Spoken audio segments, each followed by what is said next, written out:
ये जो काबीना का पीटीआई को बैन करने का फैसला डिफर हुआ है, ये क्या हुआ है, क्यों हुकूमत बैकफुट पे गई है, इसकी वजह क्या देख रहे हैं?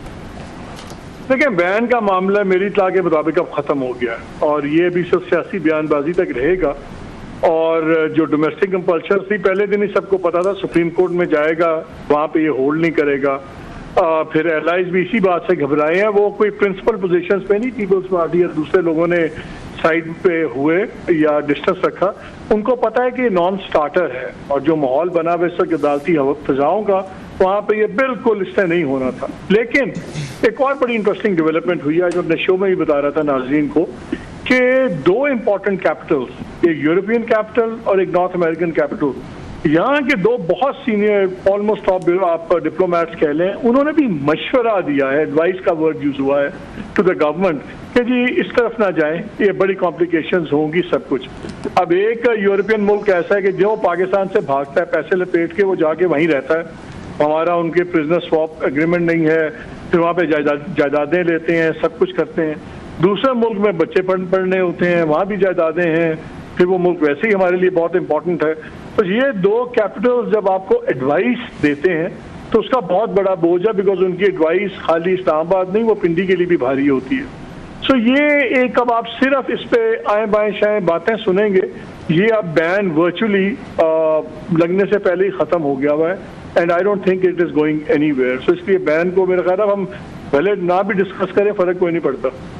अच्छा मालिक साहब, आप कह रहे हैं कि बैन की जो बातें हैं वो अब सिर्फ बातें ही हैं, उसमें कुछ होना नहीं है, but on the other hand हम देख रहे हैं कि एकदम से बहुत सीरियस किस्म का क्रैकडाउन हुआ है पीटीआई की जो डिजिटल मीडिया टीम है या अगेन उनकी जो रहनुमा है, उनके हवाले से हमने देखा है कि अगेन स्ट्रैटेजी बहुत स्ट्रिक्ट हुई है क्रैकडाउन की। इसकी क्या वजह है और इसके क्या नतीजा निकलेगा?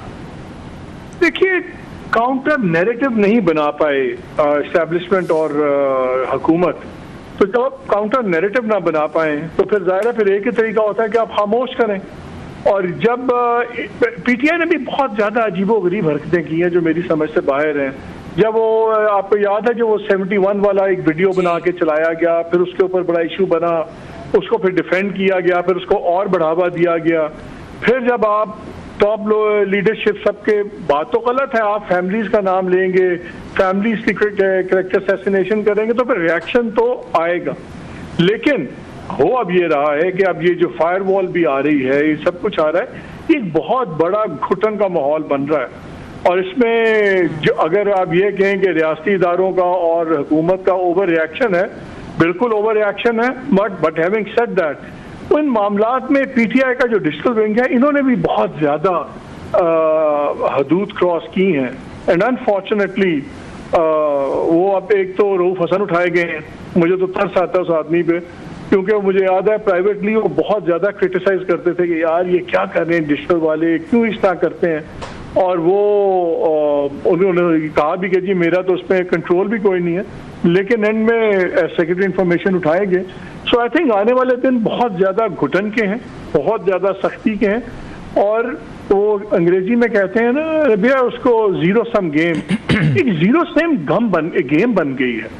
वो भी इमरान खान भी एक कदम पीछे नहीं हट रहे, फौज भी एक कदम पीछे नहीं हट रही, हुकूमत तो खैर आराम से तमाशा देख रही है, बिकॉज उनसे तो इमरान खान का इलाज है नहीं, वो तो उन्होंने आउटसोर्स कर दिया कि रियासती इदारे इनको कुछ करेंगे तो करेंगे, हम तो नहीं करेंगे। तो इसलिए वो अब 3 कॉन्फ्रंटेशंस बहुत बड़ी चल गई हैं, इमरान खान और इंस्टीट्यूशन की और जुडिशरी की, और जुडिशरी की और एग्जीक्यूटिव की। ये बड़ा ही एक्सप्लोसिव मिक्स बन गया है। अब यहाँ पे अगर बड़े दिल से बड़े फैसले ना किए गए उन लोगों के पास जिनके पास असल ताकत है, तो अब यकीन माने पूरा निज़ाम can go out for a sixer. हम बहुत ही खतरनाक वक्त से गुजर रहे हैं। वैसे तो हम 75 साल से हमेशा कहते हैं पाकिस्तान एक खतरनाक दौराहे पे ही नहीं मुकदा साडा, but right now we are in a very very very precarious position. जी मालिक साहब, बहुत शुक्रिया सर, आपने हमें ज्वाइन किया और कुछ खबरें भी हमारे साथ शेयर की आपने। आप क्योंकि यहाँ पे कम से कम इस्लामाबाद में आपको मेरा ख्याल है 35 साल प्लस हो गए हैं, आपने बड़ा एस्टेब्लिशमेंट को करीब से देखा है, हुकूमतों को देखा है, आते जाते कई प्राइम मिनिस्टर, कई आर्मी चीफ, कई एस्टेब्लिशमेंट के बड़े बड़े लोग अगेन ऑफ कोर्स उसमें सहाफ़ियों की मीटिंग्स भी होती रहती हैं, ऑफ द रिकॉर्ड भी होती हैं, ब्रीफिंग्स भी होती हैं, आपको अंदाज़ा है दोनों साइड्स का। सो कोई मेरा नहीं ख्याल कोई बात आपसे छुपी होगी। आपने वही बात की कि फ़ौज भी एक कदम पीछे नहीं जा रही, खान साहब भी नहीं जा रहे। अब दोनों साइड्स को जानते हैं अच्छे तरीके से, आपकी अक्सर मुलाकातें भी रहती हैं पॉलिटिशियन से या एस्टेब्लिशमेंट से, अगेन बहुत सारे जर्नलिस्टों की रहती हैं। तो आपको क्या लगता है क्या स्टेप फौज उठाए वो एक कदम पीछे जाए, या क्या स्टेप खान साहब एक कदम पीछे उठाएं जो आपने कहा है उसके बाद कोई चांस बन सकता है? कोई आपके जहन में फार्मूला है एक एज ए वेरी सीजन्ड उस जर्नलिस्ट के तौर पर जो पॉलिटिक्स को, हिस्ट्री को और तमाम लोगों को, कैरेक्टर्स को जानता भी है?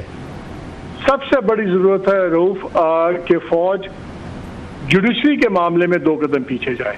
देखें अभी अब एक खौफनाक एक मंजरनामा बन रहा है। आपने देखा जो ट्रिब्यूनल्स का इशू बना, ट्रिब्यूनल्स जो पंजाब वाले 8 ट्रिब्यूनल्स हैं, इनके फैसले इस मुल्क का सियासी मंजरनामा टोटली चेंज कर सकते हैं। और उसके ऊपर जो स्टैंड ऑफ हुआ, सुप्रीम कोर्ट ने भी भेज दिया चीफ इलेक्शन कमिश्नर को, आप जाके नए चीफ जस्टिस से मिलें। वो उनसे मिले, वो आलिया नीलम बीबी, उन्होंने भी इनकार कर दिया कि वही ट्रिब्यूनल्स रहेंगे। अब वही ट्रिब्यूनल्स का मामला दोबारा सुप्रीम कोर्ट में आएगा। अब और दूसरा जो इनका वो 15 दिन वाला फैसला है, उसमें 3 दिन रह गए हैं इलेक्शन कमीशन को नोटिफिकेशन और वो करने के लिए। अब अगर इलेक्शन कमीशन उस पर स्टैंड लेता है और कोर्ट की बात नहीं मानता, फिर देखना होगा कि सुप्रीम कोर्ट क्या करती है, क्या वो कंटेम्प्ट लगाती है, क्या वो नहीं लगाती। और अगर ये स्टैंड ऑफ होता है और अगर वो ट्रिब्यूनल्स अल्टीमेटली अपना काम करते हैं और सुप्रीम कोर्ट कहती है कि नहीं यही ट्रिब्यूनल्स काम करेंगे और चीफ जस्टिस का वर्ड हतमी फैसला होगा, तो वो फिर पूरा पॉलिटिकल स्ट्रक्चर थ्रेटन होता है। वो अगर पूरा से पॉलिटिकल स्ट्रक्चर थ्रेटन होता है तो उसका मतलब है कि जो ख्वाहिश है इस वक्त रियासत की और गवर्नमेंट की, वो बिल्कुल खतरे में पड़ सकती है, पूरा निज़ाम उल्टा हो सकता है।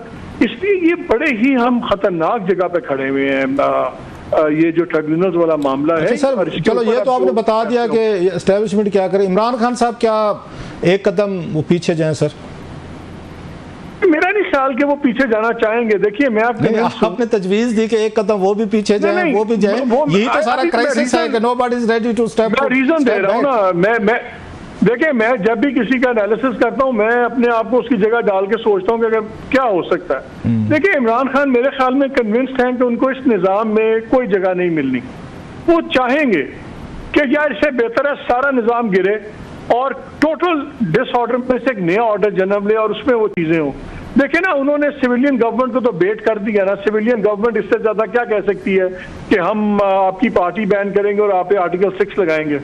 ये मैक्सिमम था।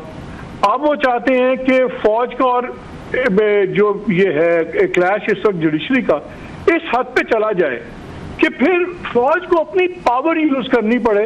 और वो पावर क्या होती है? वो तो फिर एक्स्ट्रा कॉन्स्टिट्यूशनल होती है ना। सो पूरा निज़ाम गिरता है। उनको इस निज़ाम में अपनी कोई जगह नजर नहीं आ रही। और आप ये देख लीजिए कि पिछले 2 महीने में क्या कोई ऐसा कदम गवर्नमेंट ने या किसी ने उठाया कि जो जरा टेम्परेचर नीचे करे? नहीं करे। आपने पार्टी से क्रेडिट सील कर दिया, आप बंदे गिरफ्तार कर दिए, रोज नए मुकदमे बन रहे हैं। अब जो ये फ्राइडे को जुलूस निकलेंगे, ये बड़ा इंपॉर्टेंट इवेंट होगा। इसमें लॉयर्स भी होंगे, सब कुछ होंगे। उसमें देखते हैं पंजाब गवर्नमेंट कितना स्ट्रॉन्ग हैंडेडली इसको डील करती है, उसके नतीजे में क्या होता है। सो हर दिन टेम्परेचर बढ़ रहा है, कम नहीं हो रहा। और देखिए जो जेल में बैठा हुआ है वो क्या कह सकता है? वो तो कहता है आज ही मेरे से बात करो। जिनसे वो कहता है वो बात करने पे तैयार नहीं है। मेरा ख्याल है अगर हालात ने थोड़ा सा ultimate point of no return से पीछे जाना है, वो तभी जाएगा कि पहली स्टेज पे फौज की और जुडिशरी की जो टिफ है इसमें कमी आए। अगर ये कमी नहीं आती, यकीन मानिए इस वक्त तीन पावर सेंटर्स रेलिवेंट हैं। एक इमरान है, एक फौज की टॉप क़यादत है और तीसरी सुप्रीम कोर्ट है। मैंने चीफ जस्टिस का नाम इसलिए नहीं लिया कि 8-5 के फैसले मतलब हुकूमत को सर, मतलब इसमें से शहबाज शरीफ साहब राइट ऑफ हो गए, कैबिनेट हो गई, पार्लियामेंट हो गई, वो कहीं मैटर नहीं करते।